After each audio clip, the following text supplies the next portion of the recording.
morning. My name is John Eckert, and it's my privilege to serve as your worship associate today. Today we continue to explore the topic of emotional intelligence. Emotional intelligence means a lot of things to a lot of people. One formal definition I found is the following. Emotional intelligence is the capacity to reason about emotions and of emotions to enhance thinking. It includes the abilities to accurately perceive emotions, to access and generate emotions so as to assist thought, to understand emotions and emotional knowledge, and to reflexively regulate emotions so as to promote emotional and intellectual growth. When I served in the Marine Corps, emotional intelligence meant watching out for the best interests of your Marines. It meant leading from the front and always being the last to eat a meal. It meant not asking others to do something you wouldn't do yourself. It was instilled in us through myriad daily lessons, but the one that had the most impact on me was a company formation that we stood in one morning at Officer Candidate School. What started as a typical formation evolved into something very different as all 400 of us stood at attention without instructions or any sign of the company staff for well over an hour. It might have been 2 or 3, I don't know. We just stood there. We didn't move, we didn't itch our noses, we didn't flinch. We just stood there as our bodies became rigid and our hands become numbingly cold. After an eternity of standing there, the company staff eventually came out and inspected each of us in turn. When the platoon commander stepped in front of me, I smartly presented my rifle for inspection, fighting off my body's unwillingness to move and my fingers' inability to pull back the bolt and open the chamber. I was in pain. We all were, but none of us let it show. When everything was over, the company staff let us in on a little secret. They had intentionally left us standing there in the cold for so long so we would know what it's like and would never, ever do the same thing to our own troops. I'm sure none of us ever did. There are many ways to study emotional intelligence. The Marine Corps liked to do this by having us literally stand in the shoes of others to feel what they feel.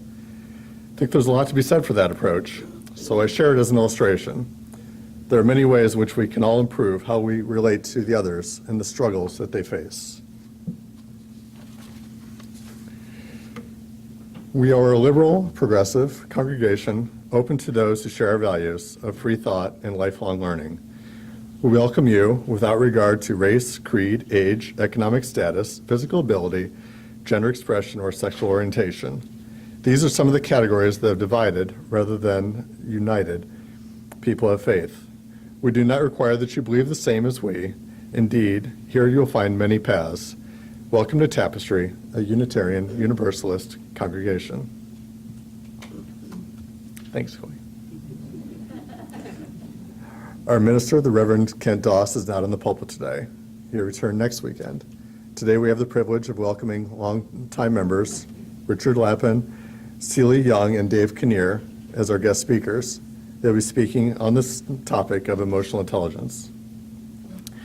Now, would you please turn off your mobile phones or other devices that might be disruptive to our worship time together? It is great to connect with old friends on Sunday. We also want to welcome newcomers to our community. If you're visiting for the first or second time, we introduce you to introduce yourself. You're already invited. Now introduce yourself. Please stand or just raise a hand. Do we have newcomers? Yes. Oh, hi.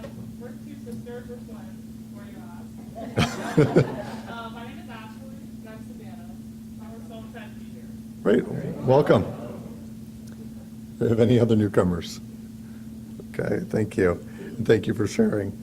If you've been coming for a while but are not yet a member and feel you found a spiritual home with us, please talk to the minister or someone at the greeters table about becoming one. Now, please briefly extend a warm welcome to those sitting near you.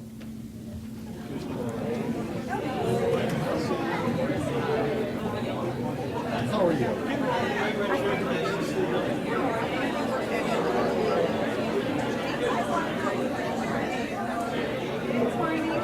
Oh, she wants to come up? Yeah. How are you?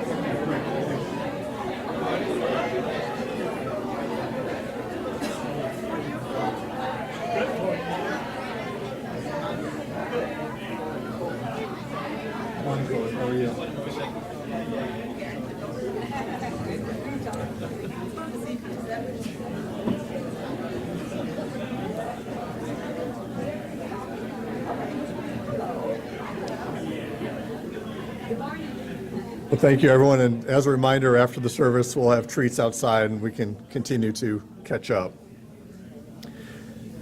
We have some exciting events coming up, including the Trivial Pursuit Fall Service Auction, which is next Saturday, 5 p.m. And on Sunday, October 16th, we'll be holding a volunteer fair. So you can come and learn about our committees, activity and social groups, and maybe you'll find a group for you and an opportunity to build new friendships with wonderful people at our Tapestry community. I would like to hear from Judy Tracy to speak about our hospitality committee.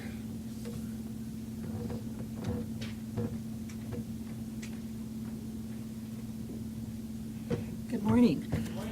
I'm the chair of hospitality. We're the committee that provides the coffee and tea every Sunday morning. This is a great committee because we have no meetings, and we only ask about a half an hour of your time once a month. You come in a little bit early, you make the coffee, you set out the cups, and that's it. Or at the end of the service, you wash the dishes, put them away, and you're done. Oh, you have to put out the signs and bring them back in, don't forget that. Anyway, but Terry Black often just does that, so that's really nice. So again, a half an hour a month, it's really an important time for socializing. So we do need help. So we're trying to put together groups of 2 so that nobody has to work alone. And then to help with your emotional intelligence, you get to visit with somebody while you're washing dishes. So it's a great deal. I'll be at the volunteer fair next week, so you can come and sign up. It's really a good thing. And then I work with Linda Jurgen in the snacks. And that's something we just ask you to do maybe every 3 or 4 months. You would just bring something savory, crackers, apples, something like that, or something sweet, bake some cookies. And it just helps us socialize a little bit more. Thank you.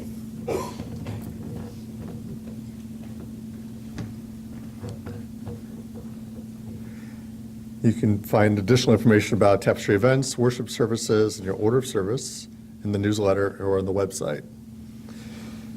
Through our worship services, activities, and interest groups, we strive to live out our vision of being a transformational home for liberal spirituality and a dynamic community leader in Orange County and beyond. This morning, we'd like to invite the Jones family up to light our flaming chalice, the central symbol of our Unitarian Universalist heritage.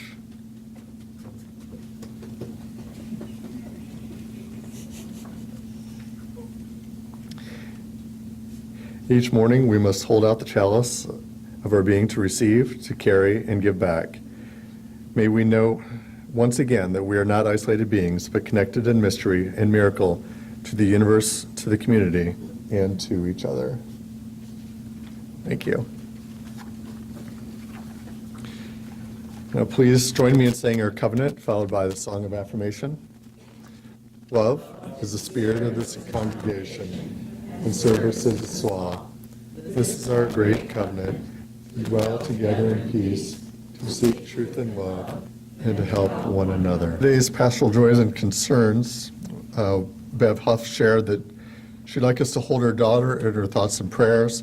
She's off to help refugees again with Saddleback Church, this time in Iraq and Lebanon for 2 weeks. As you can imagine, Bev is very concerned. Everyday sorrows and celebrations are experienced in the life of our community and beyond. Please join in the congregational response. For your joys, we join you in celebration. For your sorrows and concerns, may you feel our compassion. For all that is spoken and unspoken, may the caring of our beloved community sustain you. Now it's time for the time of all ages. Dave Kinnear. Join me. Aha, this corner. I fooled you. Welcome. Come on over here. How are you feeling today? Just good. So, here's someone who's feeling silly. Do you feel silly sometimes? Yeah. Yeah, you do. So, today I feel silly. Mom said it's the heat. I put rouge on the cat and gloves on my feet. I ate noodles for breakfast and pancakes at night. I dressed like a star and was quite a sight. I think so. Today my mood's bad. I feel grumpy and mean. I picked up my room. It still isn't clean. I forgot to feed Franny and water the fern. And the cocoa I'm making is starting to burn.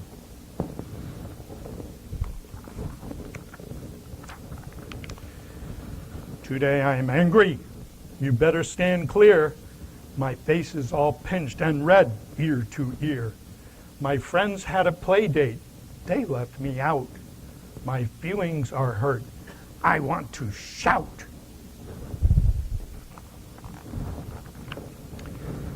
Today I am joyful. My mood is first rate. My friend's sleeping over. She said she can't wait. My freckles are popping. The sun is so bright. I ran in the relay with all of my might.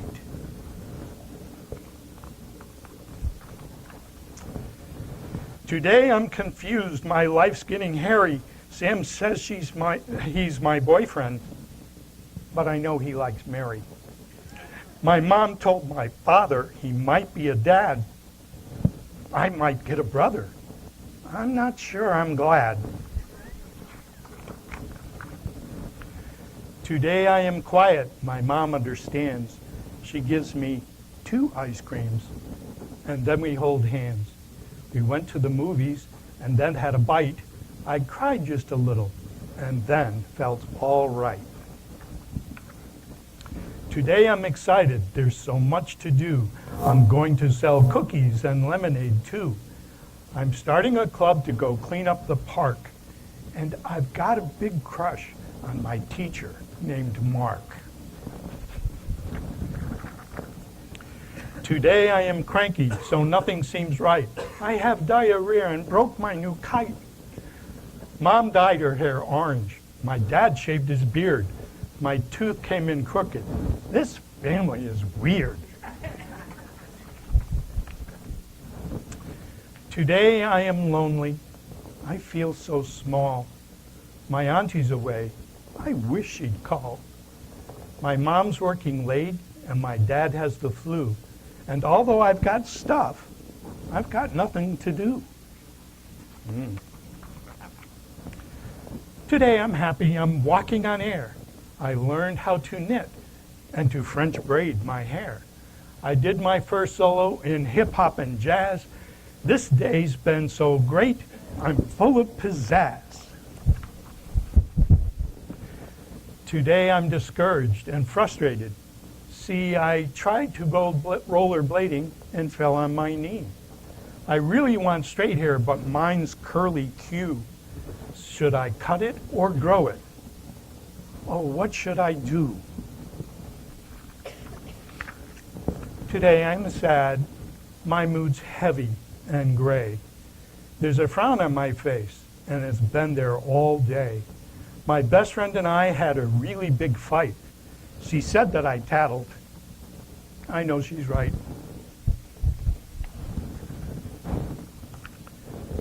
Today my mood's great. It's the absolute best. I rode a 2-wheeler and passed my math test. I played soccer at recess and we won the game. I sang in the show and my parents both came. I'd rather feel silly, excited or glad, than cranky or grumpy, discouraged or sad. But moods are just something that happen each day. What I'm feeling inside is okay. So the question is, how do you feel today? Who's happy? Yay! Anybody sad? Anybody feeling silly? Anybody feeling lonesome? Well, you wouldn't be lonesome today because you're going to be with others in your class. So now it's time for you to go, and we'll sing you out. The reading this morning is a poem from the beloved poet Mary Oliver, and the poem is titled Landscape. Isn't it plain that the sheets of moss, except that they have no tongues, could lecture all day if they wanted about spiritual patience? Isn't it clear that the black oaks along the path are standing as though they were the most fragile of flowers? Every morning, I walk like this around the pond thinking, if the doors of my heart ever closed, I'm as good as dead. Every morning so far, I'm alive. And now the crows break off from the rest of the darkness and burst up into the sky, as though all night they had thought of what they would like their lives to be and imagined their strong, thick wings.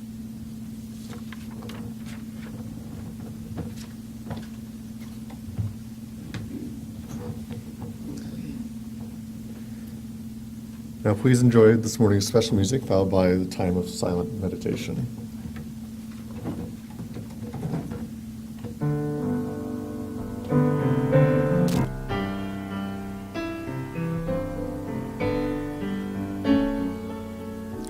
Today we're fortunate to have 3 guest speakers who share their views on the topic of emotional intelligence. Our first speaker is Richard Lappin. Richard has been a member of Tapestry for 17 years. He has worked as a clinical social worker and psychotherapist for over 25 years with the Child Guidance Center, the Orange County Healthcare Agency, and in private practice. He currently maintains a full-time private practice in Rancho Santa Margarita and San Juan Capistrano. Richard.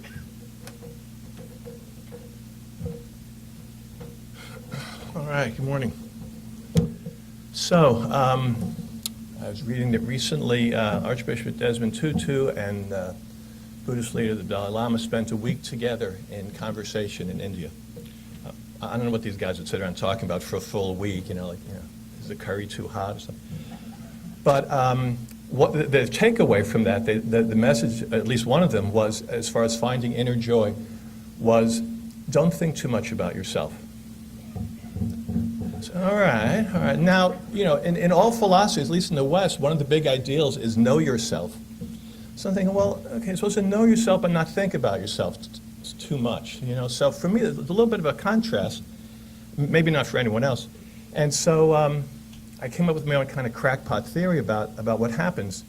And for me, it works like this. The question is, how do we know ourselves? So I think 2 things happen. One is that we have evolved highly skilled, highly developed brains. And we also have, I think, an intense fear of what our actual experiences are. And so, which comes from the fact that we're on this planet from imperfect families and we have existential fears. But I think what happens is because we're so smart, we figure out, we get up, stay up in our heads and we think, okay, what I'm going to do is I'm going to carve out an identity for myself. I'm going to start judging and comparing and contrasting and defining. I'm going to create an identity that's Richard Lappin. If I got that nailed down well enough, then everything is going to be okay. And I think most people spend a lot of time doing it. Okay, this is who I am. Whew, okay, all that insecurity is gone. And then life happens. Life happens, and it's happened to me, it's happened to the people who walk into my office every day, and everything crumbles. All of a sudden, that identity isn't working anymore. So what happens? What can happen? Well, what if instead of spending a lot of time thinking about ourselves and defining the world in a certain way so we can manage and control it, what if we sort of turned inside and just settled into paying attention to what our experiences are moment to moment? What if we just slowed down and settled into understanding our emotions, understanding what happens moment to moment, and informing our hearts instead of creating stories, spinning stories up in our heads? Buddhist meditation teacher Tara Brach, if you don't know her, I encourage everyone to track her down, podcasts and books, B-R-A-C-H. She talks about that slowing down as creating what she calls a sacred pause, which is just stopping and saying, I'm not going to spin a story to justify or explain something. I'm just going to notice what's happening. So what she's done is she's popularized a meditation technique, and if we had time, I'd love to do it now, but we don't. That goes by the acronym RAIN, R-A-I-N, which is a weather phenomenon back east also. And the R in RAIN is recognition. It's just stopping and noticing what's happening inside us, what's happening in our stomach, in our chest, what's happening emotion-wise, or the thoughts that are coming in. Now, our brain wants to hijack that right away and say, oh yeah, you noticed this because so-and-so did this to you, and now you're going into shame or blame or blah, blah, blah. No, it's saying we're just going to stop and notice this is happening. The A in RAIN is allowing or acceptance. It's very close to the R, but it's sort of saying, okay, all these things that I'm noticing, the fact that, ooh, I feel competitive, ooh, I feel this, ooh, I'm happy, we're going to allow them. We're going to have equanimity and say they're all equal. They're just happening, and I'm going to sit with them. I'm not going to let my brain hijack it into a story. I'm just going to accept that I have this. I don't think of myself as this way, but this is happening now. Oh, that's interesting. And we're not going to push it away. We're just going to sit there with it, and that's the acceptance or allowing. Now, I think if we're coming out of difficult emotional situations, the R and the A take care of a lot of it. You know, we've gotten a little space and, oh, all right, okay, that's it. Nothing changed. I'm still the same person. But sometimes things get too strong, and we have to go to the I. And she defines the I as investigate with kindness, which means we're stopping and saying, I'm not even sure where this feeling is coming from, but I'm going to ask myself some smart questions. Gee, have I felt like this before? Or what is this emotion trying to tell me? The example she uses is like, and investigate with kindness. So we're being nice to ourselves. She says, it's like your child comes home from school having been bullied. And you have this very sweet curiosity. You really want to know what the experience was. And just hang in there with exactly what's happening. And we need to do that to ourselves. The N in RAIN is really, doesn't take any effort. She refers to that as non-identification, kind of a heady word, or natural awareness. It's that sense that we've been through all this stuff emotionally, we've sat with it, and we're okay. We can tolerate all the stuff that bubbles up, and we're just back into our natural state, which is sort of a spacious, the world is happening, and I can make intelligent, compassionate decisions with the people I'm with and about myself. So for me, that's the beginning of emotional intelligence, is that sort of understanding ourselves through our experiences, and that leads us into being able to be emotionally smart about other people and other situations. So, thank you.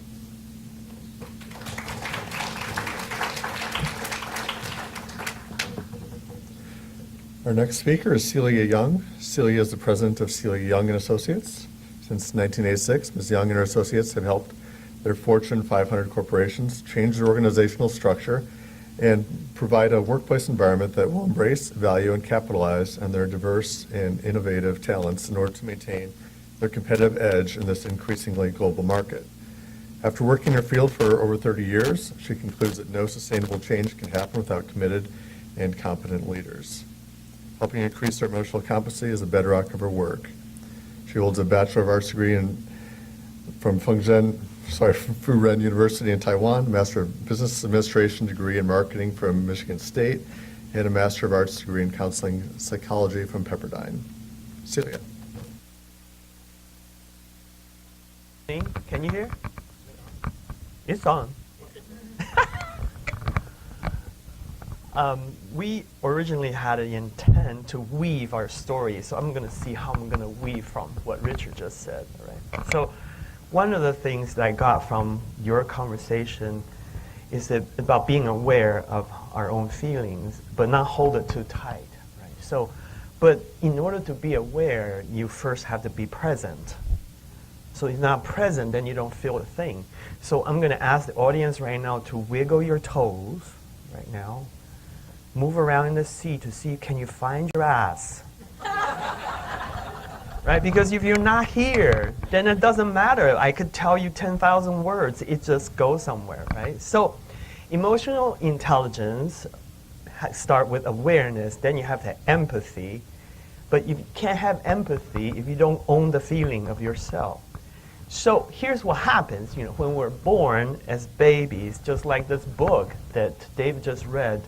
It's so simple. Children feel so directly. They may not have words to describe what their feelings were, but they feel. It's primal. We're born this way. And then we got real smart. We grew up. We learned how to think. So then off and on, our actions and reactions are actually rooted in feelings. Remember 9/11? What happened to 9/11? Then next thing we know, we went to Iraq. This is action-reaction based on a very tremendous amount of feeling. So everything we do have a feeling base. the key for us is to actually be aware it's feeling, driving the thinking into action. We sometimes skip a whole 2 steps, right? So here's what happens. If you're in the thinking, if you're a thinking person, then you're doing what we call head talk. If you're a feeling person, then you do the talk we call the gut talk. The thinking talk is like prose. The heart, the gut talk is like poetry. So in the modern world, we're trained, we seem to put more weight and power in the head. So I work with lots of leaders who are like talking heads. You know, it's like operating from neck up. There's nothing going on from neck down. So it's a tremendous amount of pressure right now to say, what kind of leader are you, right? So just try this. If you, every time you start a sentence, say, I feel like, I feel that, you're not really in your feeling, you're thinking. So if you want to be in your feeling, just say, I feel. See what happens, right? And culture has a way of teaching us, regulate us in terms of what kind of access we can have about our feelings. Being Chinese, okay, I've been taught all my life to not to feel too much. So too sad, too glad, too mad, or too afraid. You got to regulate that, right? So then I also noticed the other way of looking at culture is it seemed to me that women were allowed to feel everything except being mad. So every time I'm angry, I cry. So here we go. So men seem to be not allowed to feel anything except being mad. So we go to war. So think about this, right? Think about this. So a husband and wife come home, right? And she had a bad day. She wanted to talk about her day. So guess what the husband did? He jumps into advice giving, problem solving. And she's pissed off at that moment. So he's probably operating in the thinking way. I want to be useful, so I'm going to solve your problem, okay? Honey, you just need to do this. And the wife may think, I just want to know, he hurt me. Does he care about me? Which is a feeling talk. So think about the difference of how we can sort of have a mismatch in terms of the way we relate to people. Third thing I want to talk about very quickly, I'm going to introduce you a major concept that's rooted in my own training, is the Gestalt theory. This word called contact. Contact is an opportunity for us to engage each other. And if I meet somebody different, when I walk away, I'm a little bit different. Means I'm willing to let other people influence me. Sometimes the contact means how I relate to myself. So in order to make real healthy contact in this world, we have to have a willingness to be vulnerable and have self-awareness. Often we run away from it. As a form of defense mechanism, we run away. So there are 7 ways we run away from making contact. You're probably never going to remember these labels, but I'm going to throw them out anyway. Like this beautiful rain. I love that. So the first one is called introjection. Okay, it means this, I have swallowed something without chewing a long time ago. So I have a belief system. So when I see somebody, I no longer see them. I see the belief about this person. It's like it's like I'm walking into some place and people say, an Asian woman is supposed to be this way. That's an old belief. So they don't really see me. So when they engage me, they don't really see me. They see the stereotype about what an Asian woman is supposed to be like. So the second one is deflection. Means that because I don't want to feel so much, I move away, I change subject, I create a distraction. Sometimes people joke a lot. When you joke, if you're not joking, what are you really feeling? All right? The next one is projection. Means the things the feeling I'm supposed to be about myself, I place it onto other people. So it's like blaming, all that. And the next one is retroflecting. These are all like 3-syllable words that I had to go to graduate school to learn this, all right? It means you're sitting on your feeling, withholding your response. Often it ended up psychosomatic, means you generate illness in the body because you can't say, you're not saying what you really feel like.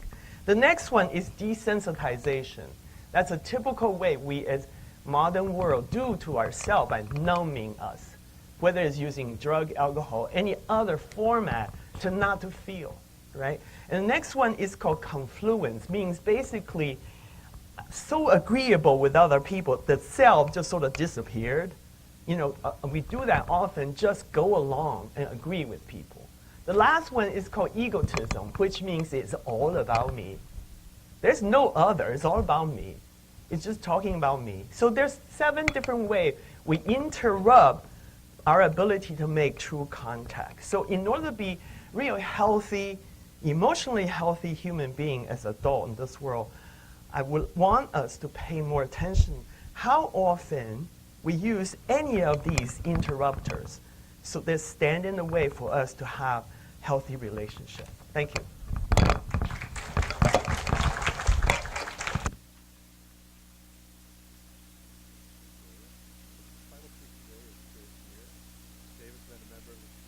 Than 25 years and a UU for more than 42 years. He holds a Bachelor of Science degree in electronics engineering, is a Master of Business Administration, a CCE board certified coach, and a certified veteran development coach. He sits on the boards of both not-for-profit and for-profit private organizations. He left the corporate world in 2002 and has spent his last 14 years coaching executive leaders in the Southern California area. Welcome, Dave.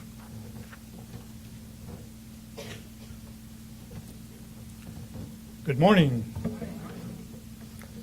So, do you have your calendar? I need to make an appointment with you.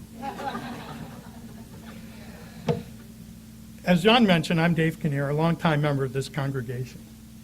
And as a longtime UU, I can tell you that when you ask most Unitarian Universalists to explain UUism, they will go through a long litany of what UUism is not.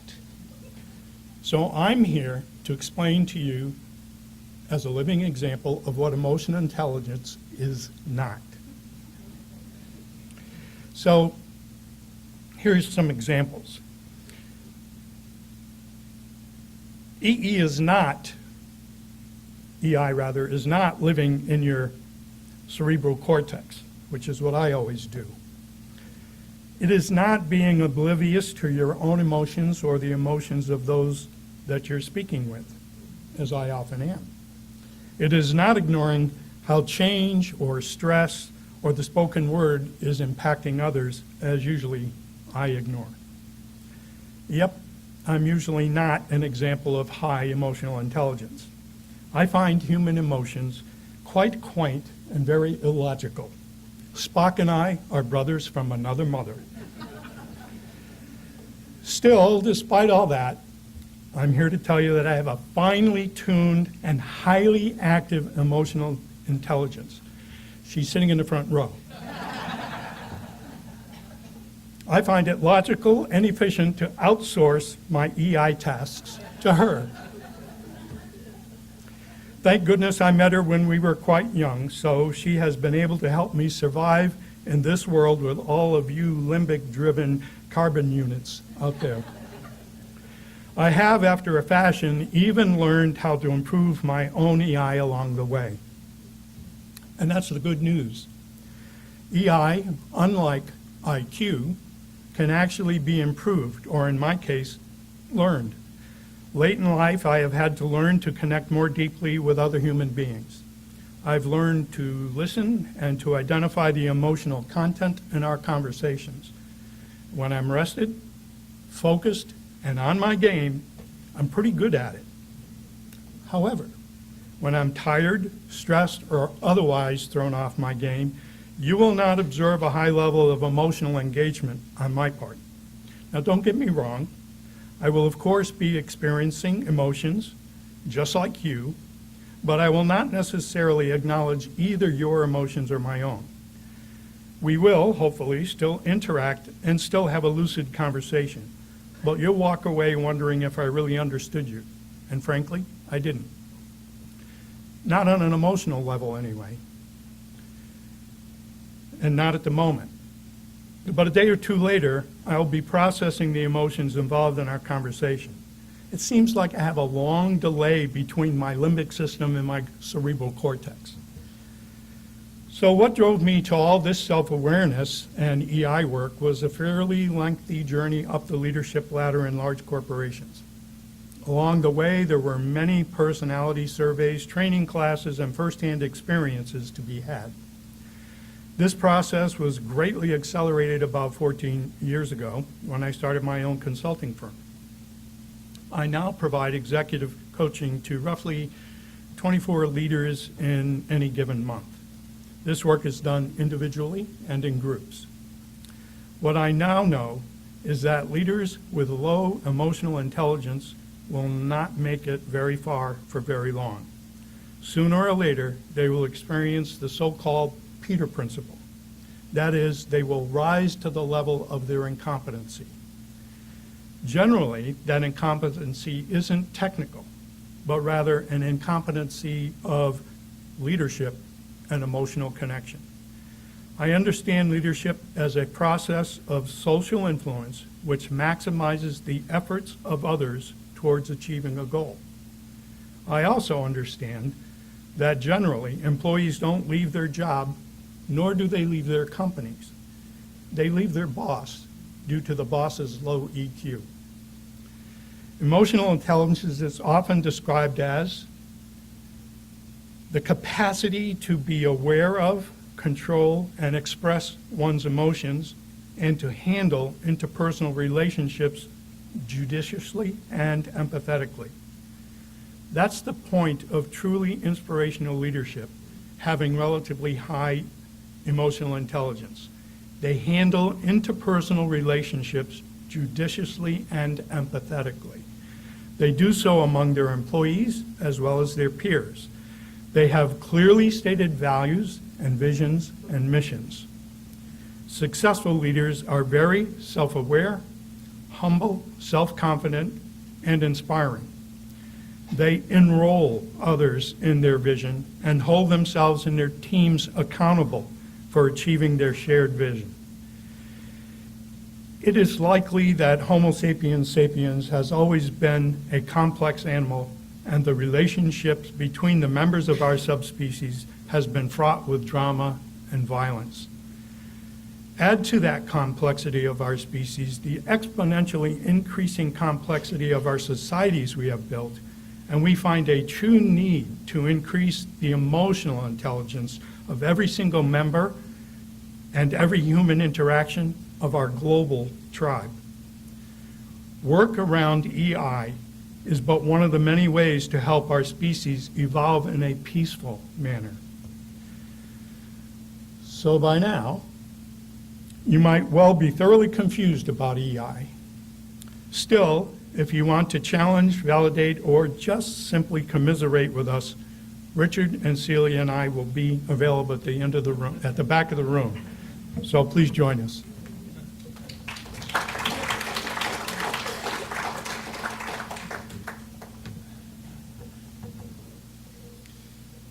We extinguish this flame, knowing the light remains in the warmth and compassion of our hearts until we're together again. Our closing words are by Aristotle.